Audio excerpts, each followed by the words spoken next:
Without objection, the witnesses' written statements will be made part of the record. With that, Mr. Suggs, you are now recognized to give a 5-minute presentation of your testimony. Chair Castor, Ranking Member Graves, and members of the committee, thank you for this opportunity today to testify about my personal experience with natural disasters and our nation's changing climate. My name is Chris Suggs. I'm 18 years old, and I'm a sophomore at the University of North Carolina at Chapel Hill, where I'm studying political science and religious studies. I'm from Kinston, North Carolina, where I was born and raised, and my parents were born and raised. I'm here today to talk about the impacts of climate change that I've seen in my community firsthand and my personal experiences urging Congress to take action now. Kinston is a small town with just a little over 20,000 people, located in the heart of eastern North Carolina. My mom, who's here with me today, is an elementary school teacher and city councilwoman, and my father is a parks and recreation supervisor. I love my hometown, everybody knows everybody, and it's truly a great place to live. Once a bustling community with a strong economy based on textiles and tobacco, today Kinston faces a lot of economic challenges.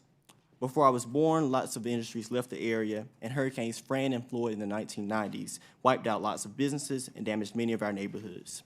This led to disinvestment, lack of community morale, and a significant population loss. Between 1990 and 2010, Kinston lost more than 16% of its population.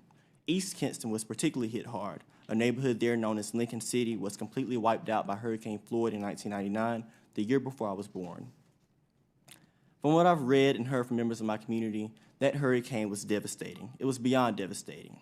But from what I've seen, driving down streets that were once full of homes and businesses, but now overgrown with brush and wildlife thanks to flooding and FEMA buyout programs, I know it was beyond devastating. To this day, there continues to be concentrated poverty and crime in my neighborhood, in part due to lots of abandoned structures, outdated and dense public housing, and a lack of economic development. At a very young age, my parents instilled in my siblings and I the importance of serving our community and uplifting others. That's why in October of 2014, when issues in Kinston began getting really bad, I knew I needed to make a change. Throughout 2014, gun violence became a serious issue in Kinston, especially among young people. This, combined with a 2014 study stating that my neighborhood of East Kinston was the most economically distressed census tract in the entire state of North Carolina, made me decide that enough was enough. So I decided to start my nonprofit organization, Kinston Teens Incorporated, with a mission of empowering young people through service, leadership, and civic engagement. We host youth leadership seminars, arrange college visits for high school students, work to register voters, and make sure our voices are heard at state and local government meetings. In my neighborhood of East Kinston, we launched a vacant lot transformation program to transform vacant lots into small parks, community gardens, and other community amenities. A big part of our work has been to respond to disasters like Hurricane Matthew and Florence and work to build community resilience. The thing about Kinston is that hurricanes aren't even the worst part of the storm for us. It's the catastrophic flooding that follows. Kinston sits along the banks of the Neuse River, which cuts right through our town. That river is one of our greatest natural assets, but also one of the most dangerous. It has flooded again and again, cutting off parts of our community, wiping out neighborhoods, and flooding our main business corridor along U.S. Highway 70. As a result, my town's socioeconomic challenges cannot be divorced from the extreme weather we've experienced. Poverty and hurricanes are deeply intertwined for us in eastern North Carolina. In 2016, Hurricane Matthew hit. Following the storm, the river flood stage hit about 28.3 feet, and within 3 or 4 days, it was swamping entire apartment complexes, flooding businesses and churches, and cutting the town in half. My organization, Kinston Teens, had been in existence for about 2 years then, and we immediately sprang into action. Parts of Kinston were cut off from food access for about 25 days because of the flooding, so it took a serious community effort to make sure that our neighbors were provided with the resources to survive. It took 3 or 4 weeks for the waters to completely recede. When Hurricane Florence hit in September 2018 and caused that same level of destruction, many families, neighborhoods, and businesses were once again underwater. They were still recovering from Matthew, though.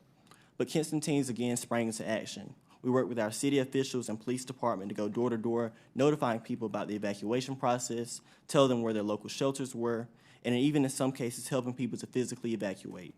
We coordinated volunteers to distribute food, groceries, and phone chargers to families in the shelters and our first responders. My community is still rebuilding from Florence and from Matthew on top of that. And with hurricane season starting in just a few months, people in Kinston are hesitant about what might happen this year.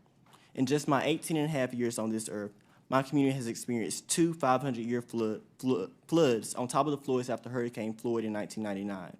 For these catastrophic events to happen at such a fast rate, a rate that my community can't recover from, is deeply alarming. Climate change is an extra kick to communities and populations that are already down, especially with how often these major hurricanes and floods are occurring. My testimony is a call to action. We have to do something now to address the threat of a changing climate, reduce our impact on the environment, and mitigate the effects of these natural disasters. Thank you so much for this opportunity to share my story and my community's story. I look forward to answering your questions.